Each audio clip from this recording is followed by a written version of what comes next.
एक गांव में रामू नाम का एक गरीब मजदूर रहता था। वह दिन रात मेहनत करके अपने परिवार का पेट पालता था। रामू के घर की हालत बहुत साधारण थी, लेकिन उसका मन हमेशा भगवान की भक्ति में लगा रहता था। भाद्रपद महीने में गणेश चतुर्थी का पर्व आया। गांव के अमीर लोग अपने घरों में बड़े बड़े पंडाल सजाने लगे। रंग बिरंगी सजावट, मिठाइयाँ और ढेरों लड्डू की तैयारी हुई। पूरा गांव उत्सव के रंग में डूब गया।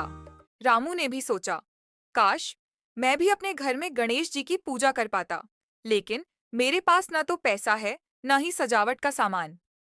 फिर भी उसने निश्चय किया कि वह अपनी श्रद्धा से गणेश जी की पूजा अवश्य करेगा। रामू पास के जंगल गया और मिट्टी लाकर अपने हाथों से छोटी सी गणेश प्रतिमा बनाई। प्रतिमा साधारण थी, लेकिन उसमें उसकी भक्ति झलक रही थी। उसने केले के पत्ते से छोटा आसन बनाया और पास से तोड़े गए जंगली फूलों से प्रतिमा को सजाया। खाने के लिए उसके पास मिठाइयाँ नहीं थीं। उसने अपनी पत्नी से कहा, हमारे पास जो थोड़ा सा गुड़ और चने हैं, वही गणेश जी को भोग के रूप में अर्पित करेंगे।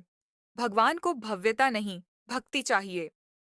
पूजा का दिन गणेश चतुर्थी की सुबह रामू ने स्नान किया, स्वच्छ कपड़े पहने और पूरे परिवार के साथ भक्ति भाव से गणेश जी की पूजा शुरू की। उसने साधारण दीप जलाया, गुड़ और चने अर्पित किए और फोल्डेड हैंड से कहा, हे गणेश जी, मेरे पास आपको चढ़ाने के लिए सोना चांदी नहीं है, पर मैं अपना सच्चा दिल आपके चरणों में अर्पित करता हूँ। कृपया मेरी भक्ति स्वीकार करें। भगवान गणेश की प्रसन्नता, रामू की सच्ची श्रद्धा देखकर भगवान गणेश प्रकट हो गए। वे मुस्कुराते हुए बोले, रामू, मुझे सोने चांदी की नहीं, बल्कि सच्चे दिल की पूजा प्रिय है। तुम्हारी भक्ति ने मुझे बहुत प्रसन्न कर दिया है।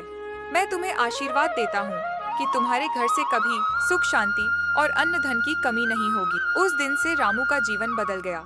धीरे धीरे उसका घर खुशहाल हो गया।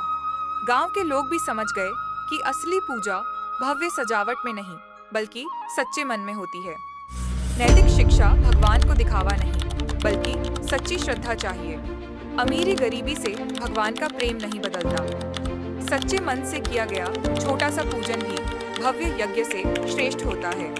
यही कारण है कि कहा जाता है, भक्ति धन से बड़ी होती है।